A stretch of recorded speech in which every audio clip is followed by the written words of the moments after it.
Aku hidup bersamamu sejak kau lahir, dan aku tahu semua rahasiamu. Namaku Corin. Alur cerita Corin 2. Film dibuka dengan kehidupan makmur, seorang ayah sederhana yang hidupnya berantakan sejak anaknya, Jaya, terus-menerus jadi korban bullying brutal di sekolah. Jaya dipukuli, dihina, dan diperas oleh teman-temannya, sementara pihak sekolah justru menutup mata. Laporan makmur dianggap berlebihan, bahkan ia dicap ayah yang ribet. Tekanan mental Jaya makin parah. Ia sering ketakutan, menarik diri, dan mulai mengalami kejadian aneh, mendengar bisikan, mimpi buruk, dan melihat sosok bayangan. Hingga suatu hari, Jaya meninggal secara tragis, dan kasusnya diputarbalikkan seolah itu kecelakaan biasa. Kematian anaknya jadi titik patah makmur. Rasa duka berubah jadi amarah dan dendam. Dalam keputusasaan, makmur mendatangi seseorang yang paham ilmu hitam. Disitulah ia diperkenalkan pada ritual memanggil Corin, makhluk gaib pendamping manusia yang bisa dibangunkan dan dimanfaatkan, tapi dengan harga yang sangat mahal. Makmur melakukan ritual terlarang itu. Sejak saat itu, teror mulai muncul, orang-orang yang terlibat dalam bullying Jaya mati satu persatu dengan cara sadis. Kematian mereka terlihat seperti kecelakaan, tapi selalu diawali tanda gaib, suara bisikan, bayangan kembar, dan perubahan perilaku ekstrim. Kota kecil itu perlahan diliputi ketakutan. Di sisi lain, Fitri, guru BK di sekolah Jaya, merasa ada yang tidak beres. Ia dihantui rasa bersalah karena dulu tidak cukup membela Jaya. Saat menyelidiki, Fitri menemukan benang merah antara kematian para murid bermasalah, trauma Jaya, dan sosok makmur yang kini terlihat berbeda. Tatapannya kosong, emosinya dingin, seolah bukan manusia sepenuhnya. Terungkap bahwa Corin makmur sudah lepas kendali.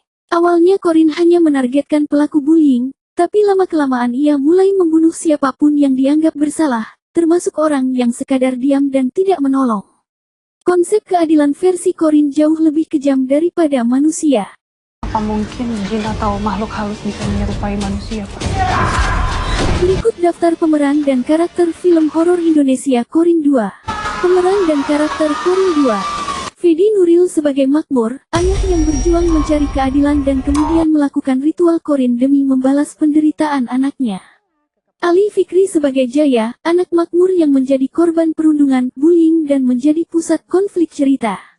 Wafi Jihan sebagai Fitri, guru bimbingan konseling yang mencoba mengungkap kasus bullying dan misteri gaib di desa. Muzaki Ramdan sebagai Rijal, salah satu siswa yang terlibat dalam perundungan Jaya. Gilang Devialdi sebagai Dharma, pemimpin kelompok siswa yang merundung Jaya. Epi Kusnandar sebagai Pak Guntur, peran terakhir aktor legendaris ini di film sebelum wafat. Dimas Aditya sebagai Ustaz Fahmi, tokoh dewasa yang terlibat dalam dinamika konflik. Indra Birowo sebagai Pak Darmawan, sosok pejabat atau orang tua yang melindungi anaknya. Sari Kuswoyo sebagai Nekati, karakter warga desa yang punya peranan pendukung dalam cerita. Vincentius Jeremia, Ben Malaiholo, Quentin Stanislavni, Hermawan Yoga, Baby Evelyn, Laki Moniaga, Fitri Rahmadina, pemeran pendukung dan figuran yang memperkuat suasana cerita. Bahkan Corin itu masih menyerupai manusia ketika manusia itu sudah meninggal. Plot twist Corin 2. Awalnya makmur terlihat seperti ayah putus asa yang mengendalikan Corin demi membalas kematian anaknya, Jaya.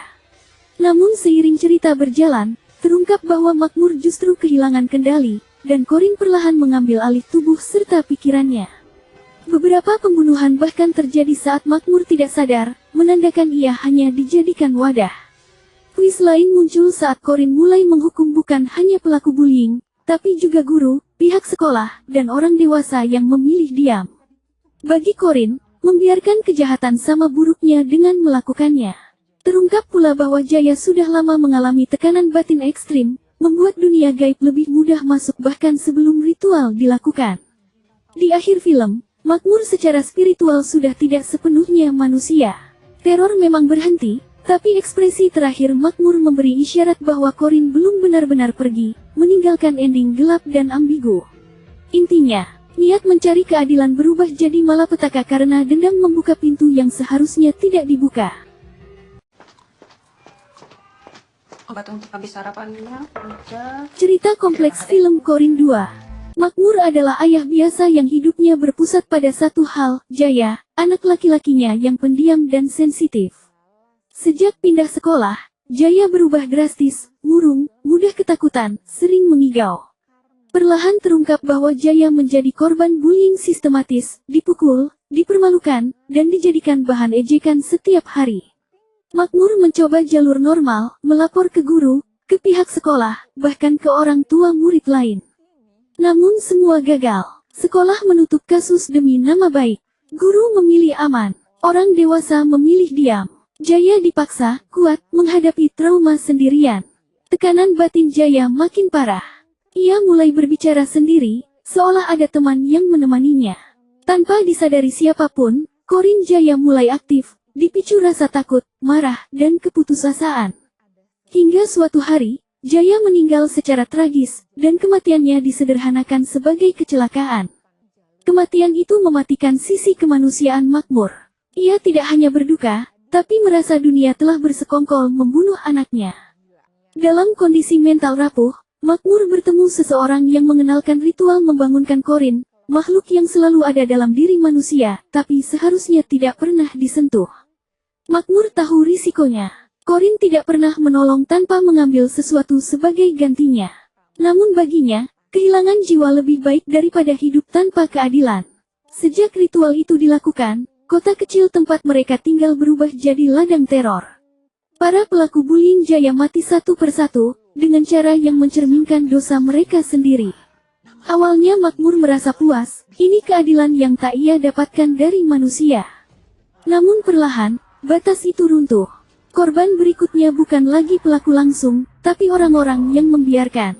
Guru yang tutup mata, pejabat sekolah yang memanipulasi fakta, bahkan orang tua yang tahu tapi memilih diam. Di titik ini Makmur mulai menyadari sesuatu yang mengerikan. Korin tidak mengikuti moral manusia. Di sisi lain, Fitri, guru BK yang dulu gagal melindungi Jaya, mulai menyelidiki. Ia menemukan bahwa Korin tidak sekadar alat balas dendam, tapi entitas yang memakan kehendak tuannya. Makmur semakin sering kehilangan waktu, emosinya datar, dan tindakannya tak lagi bisa ia ingat. Kebenaran paling kejam terungkap di klimaks film. Makmur bukan lagi subjek, tapi wadah. Korin telah menggunakan duka dan amarah Makmur untuk membenarkan eksistensinya di dunia manusia. Bahkan kematian Jaya, secara spiritual, sudah menjadi tumbal awal. Di akhir cerita, Makmur dihadapkan pada pilihan mustahil.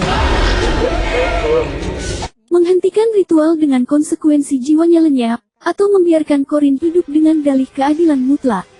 Film berakhir dengan ketenangan palsu. Tidak ada lagi pembunuhan. Tapi tatapan terakhir Makmur tenang, dingin, asing, memberi pesan jelas. Yang bertahan bukan manusia, tapi sesuatu yang memakai wajahnya.